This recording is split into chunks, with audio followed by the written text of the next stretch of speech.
In the summer of 2020, a small town in northern Illinois became the backdrop for one of the most chilling murder sprees in all of American history.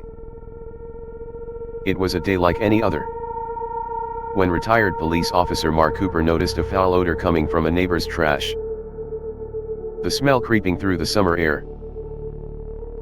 Rotting, metallic, and unforgettable to the experienced officer. I've been around decomposing bodies before. Spent 10 years in the force. You never forget the smell. It's thick. Sticks in your nostrils like burnt rubber.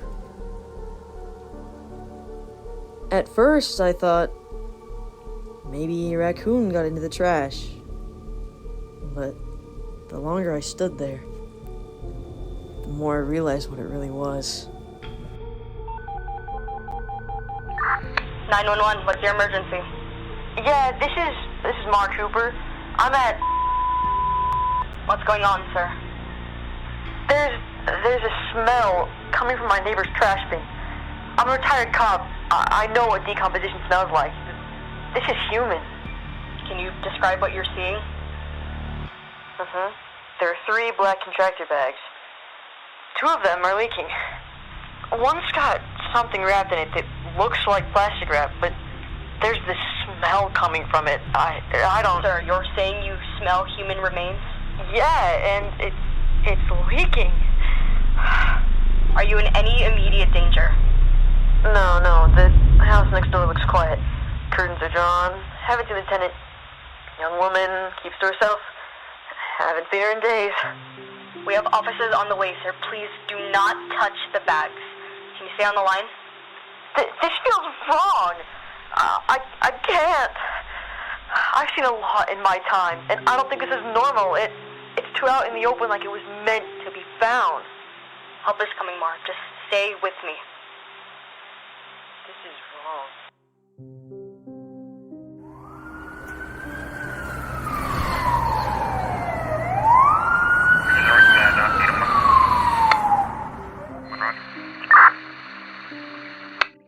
You're 23. Yes, that's 4. I'll get a 28 from one truck when you're ready.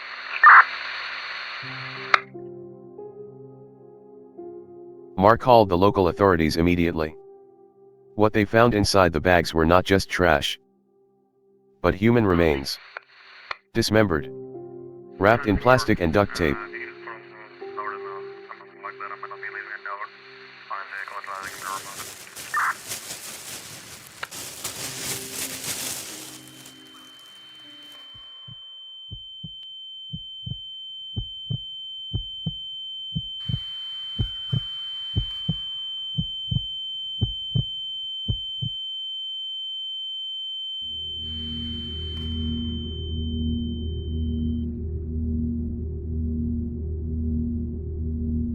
And this was only the beginning.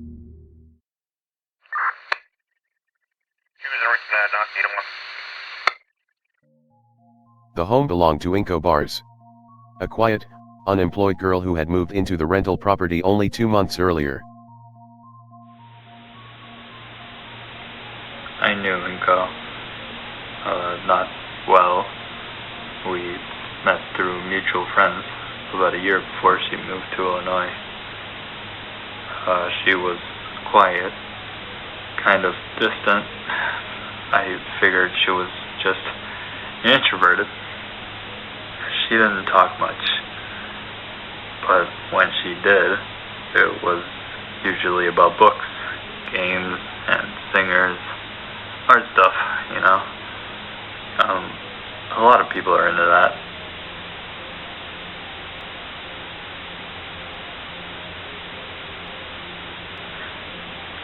I've gone back over every conversation we've had, every little thing I might have missed. She made this weird joke a lot. Something about nobody really being safe. I laughed it off at the time. She always made jokes about hurting people affectionately and just casually threatening you. We thought it was pretty endearing at the time. It took some time to process it all after what she did. I feel sick.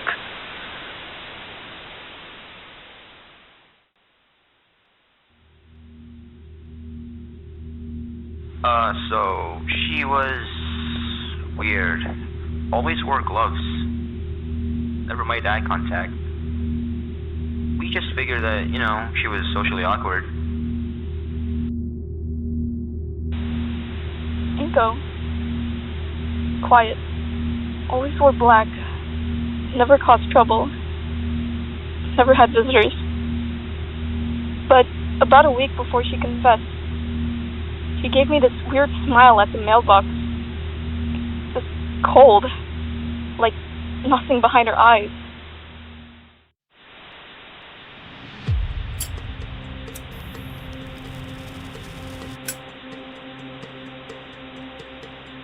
When she walked into the station, we thought she was a witness.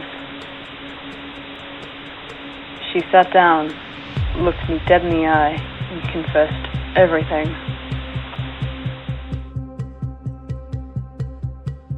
Inside INKO's home, investigators uncovered a true house of horrors.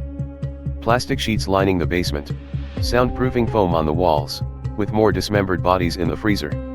In total, 5 victims were identified, each considered fodder by INKO Bar's warped standards. The mayor of the town, Ableton Lafayette, had given words of acknowledgement about the case despite his recent hospitalization. They all think you're crazy. What? Oh, I'll show them. Kill them all. Are you sure? Yes. Well, I'm convinced. Sir, you're live. Okay. Right. Good evening. Last night, our community was shaken by the discovery of 5 different dismembered bodies found within a home. Lives taken violently, cruelly, and without reason. On behalf of the entire town, I want to extend my deepest condolences to the victims' families and loved ones. No words can ease the pain that they are feeling here today. But I want them to know that we grieve with them. We stand with you. Keep talking. Why don't you talk? This was not just a crime against one person. Yes, it was. It was a crime that impacted all of us. We are heartbroken. We are angry. And we are demanding answers. Wait. I have been in very close contact with both our police chief and lead detective since the early hours of the morning. The investigation is active and ongoing. Our detective is working tirelessly, pursuing each and every lead. I just want to assure to the public that we will not rest until those responsible are found and brought to justice. What? The suspect confessed right away, sir. The suspect confessed immediately? As soon as she got there. As soon as she got on the station?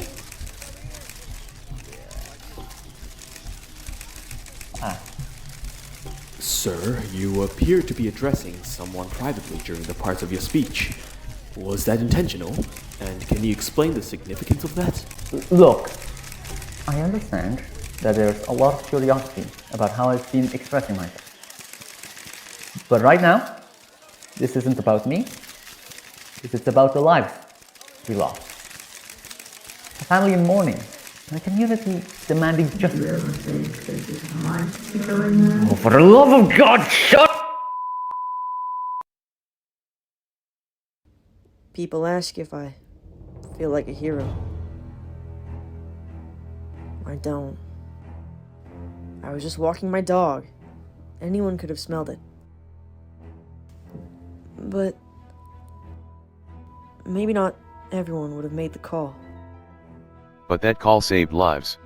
Because INKO bars wasn't finished. In their freezer, police found labeled bags with dates, initials, future victims.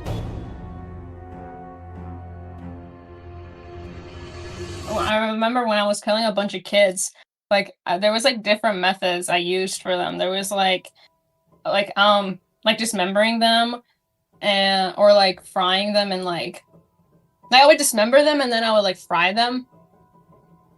And then there's other times where it was like I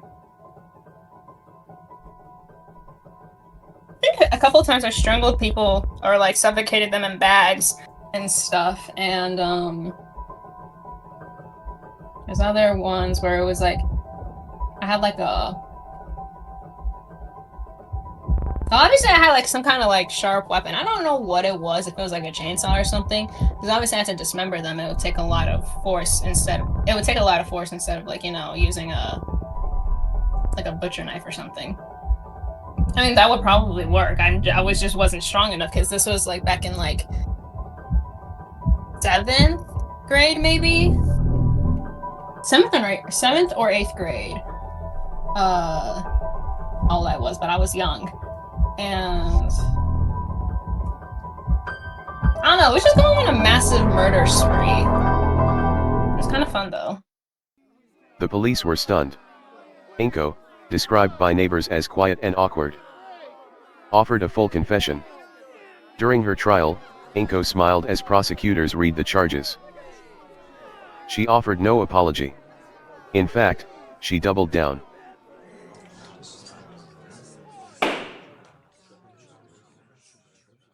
From this day forward, you are not free to speak your name again.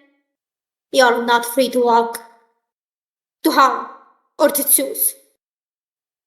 You are horribly sentenced to life imprisonment without a possibility of parole. The family of the victims were consoled and preferred not to give an interview. 5 lives taken, a community forever changed, and a name that still haunts the people.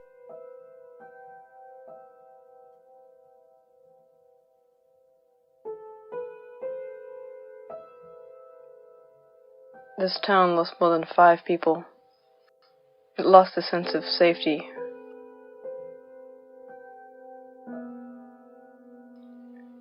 But they also gained something.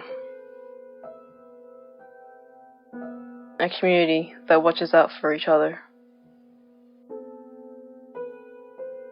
A neighborhood that still checks in.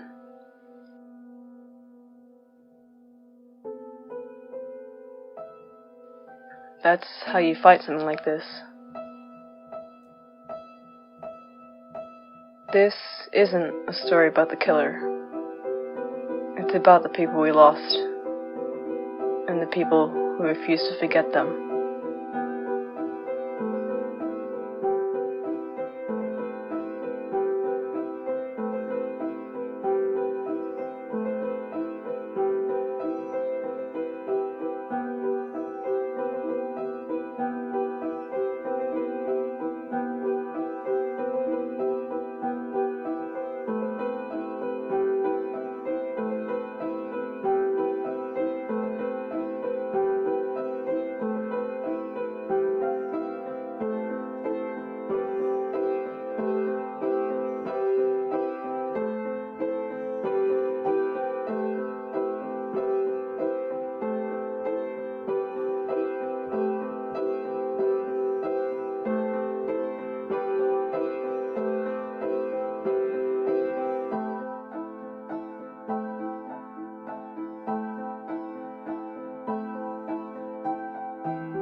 This is wrong.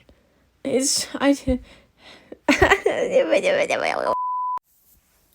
she walked into the station, we thought she was a witness. Okay. Rick has the same thing to say too. Yeah, Rick, what's your notes in this case? Okay, thank you.